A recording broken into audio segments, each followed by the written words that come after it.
ప్రకాశం జిల్లాలో రాజకీయాలు వేడెక్కాయి. మాజీ మంత్రి బాలినేని శ్రీనివాసరెడ్డి, ఎమ్మెల్యే దామచర్ల జనార్దన్ మధ్య మాటల యుద్ధం కొనసాగుతోంది. బాలినేని మానసికంగా బ్యాలెన్స్ తప్పారని దామచర్ల ఆరోపించారు. అధికారంలో ఉన్నప్పుడే బాలినేని ఏం పేకలేకపోయారని, మరోసారి అదుపు తప్పి మాట్లాడితే కొవ్వు దించుతానని దామచర్ల మండిపడ్డారు. అయితే దామచర్ల మాటలకు బాలినేని కౌంటర్ ఇచ్చారు. నోరు జాగ్రత్తగా పెట్టుకోవాలని హెచ్చరించారు. అధికారంలో ఉన్నావు కదా అని ఇష్టమొచ్చినట్టు మాట్లాడితే ఊరుకోనని వార్నింగ్ ఇచ్చారు.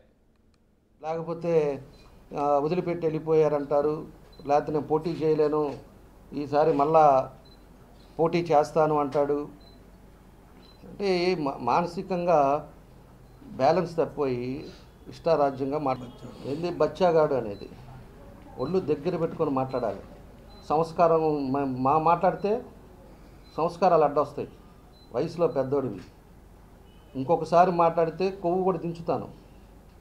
నువ్వేదో అంటున్నావు, కొవ్వు దించుతానంట ఆయన. వాడన్న నేను వాడనే పదం వాడాను. వాడనే పదం నేను వాడాను. నిన్న 5 సార్లు వాడు అంటున్నావు. నేను ఆ మాట ఈసారి ఏమనంటే కొవ్వు దించుతాను. అయ్యా ఈ మధ్య కొలెస్ట్రాల్ చెక్ చేశాను, నాకేం కొలెస్ట్రాల్ ఏమి లేవు. నీకు ఒళ్ళంతా కొలెస్ట్రాల్, ఇంత లావును ఉంటావు పందిలాగా. ఏంటి ఇది? ఇష్టం వచ్చినట్టు మాట్లాడుతూ ఉన్నావు. కొవ్వు దించుతావా? ఏం దించుతావా నువ్వు? కొవ్వు ఒళ్ళు దగ్గర పెట్టుకో. నేను అధికారం వచ్చిందని ఏమేం చేద్దాం అనుకుంటున్నావేమో, అది పద్ధతి కాదని కూడా తెలియజేసుకుంటా ఉన్నా.